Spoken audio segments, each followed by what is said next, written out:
need to have places for them to sit down. and rest Yes. after they've been walking for a spell. And so you see, you're saying what Highland Park District Council is looking for is contrary to what actually Ramsey County is actually been promoting for the last few years. That's interesting. And what all these various communities in the whole rest of the metro area are talking about with needing more benches for livable, walkable communities. I maybe better back up. It was either they didn't like the benches or the real estate advertising on the bench. Well, maybe better that not was be quoted. Yeah. Okay. Yeah. So we'll take back that quote. Okay. And maybe it was just the real estate stuff. Yeah. But still, let's say if it were the real estate stuff. Gee whiz. Who's moving the real estate in Highland? You know, I just got the impression that they wanted, if you think Walmart is undesirable, and you want these, you should have seen the pictures of the wrought iron fences around the trees. I mean, this was very, very, very nice. And the paving stones that would go along the boulevard. I mean, quite. And evidently, it was said that Walgreens, since they're building, they've already put this in their section, thinking that this is going to take place in the rest of the village. Well, they were probably encouraged somewhere along the way that to set the tone, and that they would be more likely to get their approvals if they indeed did this as part of their design plan to set the tone and be the trendsetter. And so they wanted to get their approvals, so they said, okay, sure, you bet, we'll do that. No, whatever you like. That's usually the way it goes. The funny part of all of that was then the CIB sent a spokesman who spoke at the next board meeting telling them that a glossy production always does get our attention. And it was just what I had been arguing against, not spending taxpayers' money on a glossy production. And she tells them that, oh, yes, if you have a glossy production, yes, that does get, it was just kind of, farcical. Oh, that's interesting. So now, one of the things that, getting back to the Ford plant, and you were talking about that there's some ideas about maybe what can be done there, and that kind. Oh, I see we have a phone call. So let's take our phone caller so we don't keep them waiting. Hopefully, it's the one that we accidentally lost earlier. Thank you for calling, caller. What's your comments or questions tonight? Hello, good show. Is there is the newspaper also covering this, the Pioneer Press or the Highland Villager? And also, is there any explanation why down there in Highland Park, the politicians, instead of welcoming cameras, because I always thought all politicians love cameras, because they like to present their issues, frame the subject so people can, understand what's going on. Why are all these politicians in Highland Park, and I was under the impression that a lot of the people who actually live in Highland Park actually are public officials in St. Paul, whether in the court system or in the government system. Why are they always running away from cameras? It seems opposite of what should be occurring. Thank you. Interesting. And actually when we were watching that piece of film footage, that one lady did say, well, why do you have a camera? Why do you have a camera? Well, I guess one of the things you could have said is, well, because it's my protection. Well, at the board meeting then, the following board meeting, somebody spoke up at public comment and apologized for my rude behavior for bringing a camera.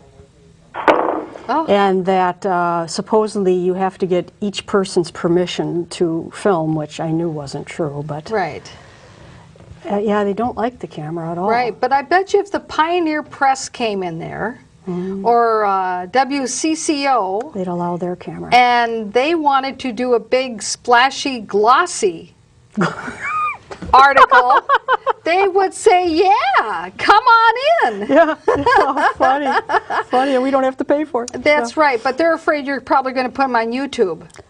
They may be right if they think that. Yes. Yeah, that's right. Yes. What are you doing here? Yeah, I mean, I cannot tell you how, I'm laughing, but to watch our community organizer, the Highland District Council community organizer, Kathy Caruth, who gets paid $20 an hour from the city of St. Paul. laughing after she's insulted a community member, and then looking to the executive committee. Did you see her, how she looked to them, to the president? For reinforcement. Yes, and he says, shh, stop talking to her. Yeah. Like a bully. Yeah. I can't tell you how upsetting that was to me to watch that. Right. That is so, the antithesis of what you want a person in that position to be like. Now, should we play a little bit more film footage? Is there a little bit more on this tape that we were looking at, or? Well, the police came, you know. Oh, I see. Okay. Well, that's not too. I had 4 officers. I think all the beat cops that were on duty in Highland had to come to escort me out of the room. Well, that's right. And you should have said, hey, I was thinking I should have brought some cupcakes. Oh, funny. For the party. Okay. Funny. So, okay. Well, so what can, like, let's say you've got some citizens in Highland and they're listening to this and they're saying, you know, we need to have openness in government at our grassroots level. It's our grassroots. We want to know what's going on. We are members. Right. So what's your suggestion to those folks out there that, let's say they're in Highland, or maybe there's some other district council and they hear this and they go, gosh, I hope that's not happening at my district council. Or maybe they're listening to it at some other community, some city that they're at, and they're hoping that their city council's not like this. Right. What are some of the tips that citizens can take away from this? I think if more citizens showed up at the board meetings, it's very small. I've been told, now Mr. Puffer did announce that they were no longer going to hold the executive committee meetings at night. They were going to be held at 7 in the morning now. I see. Well, that'll make it even more inconvenient for those folks who work during the day, Monday through Friday. Yes, that's right. That's wow. right. It's all about fostering citizen participation in Highland, yes. You know, I got to tell you and share a little story with you, is that from time to time I assist other citizens in their challenges with their governmental entities, wherever that might be. And this is with regard to a particular, this story is with regard to a township north of the cities. And the township board of 3, they were having their regular meeting, and then they decided that they had to go talk about something that they didn't want the citizens who were there to hear about. Wow. So they just actually all just got up, went over to the other side of the room where there was a curtain, and pulled the curtain and and whispered behind the curtain. And when they were done whispering behind the curtain, then they opened the curtain back up and all went back, sat down again, and carried on. Oh my gosh. So isn't that an amazing story? Yes, that is an amazing story. So, you know, it happens everywhere. And it really is up to citizens to take their government in hand and say, you know what, I want to participate. I'm not trying to bring anarchy. I just want to participate. I want to be part of the discussion. That's right. Yeah, that's right. So now I understand, though, we've got another caller on the line. Of course, they realize we only got 10 minutes left. That's why they're all calling in. Caller, thank you for calling in. Questions or comments this evening? Yes, hello. Am I on?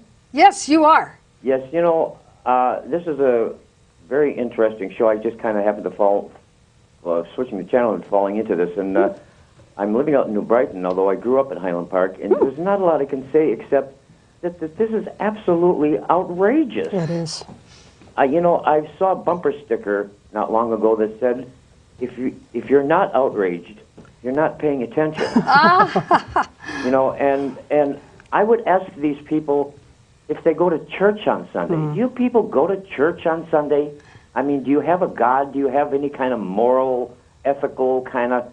This is just absolutely outrageous, and I don't know what we can do as citizens other than, get out our pitchforks and torches and you know, storm the castle or something. That's right. Well, and I think, you know, I really like your bumper sticker idea there, because I've seen that bumper sticker too, and I think that's a great bumper sticker, because it is so easy to go about your day-to-day life and just figure, well, everything is just fine and that's okay, until you open up the paper and realize some action has been taken that is something you totally disagree with, and you didn't even know they were discussing it. Yeah.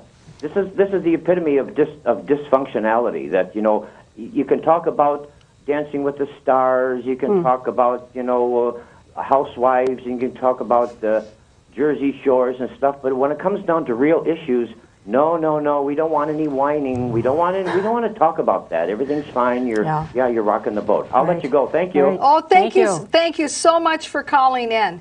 And I think really is that folks do want to get down to being more in the grassroots democracy, that they have more of a voice. But as we heard from one of the earlier callers, is that there's really this pushback from those that are in power to actually not, they say they want to encourage it, but then there's that pushback that they really actually put the roadblocks in place so that people get discouraged. Because look what you had to go through to be able to even get some film footage so you could bring this to us. Well, the caller reminded me, the day after this happened, I called the city of St. Paul and registered a complaint with the mayor's office. Okay. And then I called St. Paul has a district council coordinator, Diane Warner, who's in charge of the 17 district councils. I called her and complained. She said the city of St. Paul was going to examine whether district councils came under the open meeting law or not. And I just got a message from her yesterday saying that the city of St. Paul, supposedly, has decided, it says in the bylaws they are nonprofits, 501c3s. They are not governmental. They are not even quasi-governmental agencies. And that I should look in my bylaws to see if our meetings are open to the public. Right. Well, you know, and I think that's interesting that, of course, that they would come up with that opinion without giving you any citation to where they got that opinion from, because there is with the Minnesota, the state of Minnesota, there is an agency actually that actually looks at requests for advisory opinions, and that agency, it will look at complaints of open meeting violations. They will also do advisory opinions on whether or not if something, some entity has complied with the Data Practices Act, and you know, they have a whole library of all their advisory opinions that they have issued over the years, is going far back. I think if you go on their website, you would simply type in the words. If you go to Google, you could type in the letters IPAD and then say, and then type in administrative and Minnesota, and then that'll bring you right to their website. And it'll talk about all the different advisory opinions, and even online they go back as far as, I think, 1997. And so there's, you know, you can find all kinds of things there. And I did take a quick look. Actually, imagine that. Did you? A quick look to see if there were any advisory opinions with regard to organizations that are created as nonprofits under Minnesota Statute 317A. And there were at least 5 or 6 different opinions. Now, I didn't have a chance really to analyze them all, but in looking briefly at them, it kind of depends on what the exact issue is, because in some cases the answer is yes, and in some cases the answer is no. And so we're going to have to look at that a little bit more closely, I think, to be able to figure out exactly which part is the yes part and which part is the no part. But I'd be willing to bet that if it has to do with the part about how to spend the money that's been granted and allocated to them under their contract with St. Paul, or that the money they're talking about how to recommend spending that money, and they're making recommendations to the city council that is then acted upon by the city council. Well, actually, the executive committee they vote, and then they bring it to the full board. Okay. And then the full board votes, should we spend the money this way or not, and then they just spend it if they vote yes. So we'll have to take a look at that and see if any of those little nuances, how they all play out with this, because I think that certainly there's a lot of certainly would be support for the fact that they should be open meetings. Well, the interesting thing is... And what's so big secret anyway? I was talking with Bobby Meagard, who was on the St. Paul City Council. Very instrumental. Yes. District councils are her baby, and Ruby Hunt. She said, I am shocked that they are telling you these don't come under the open meeting law. Really? Yes. And she was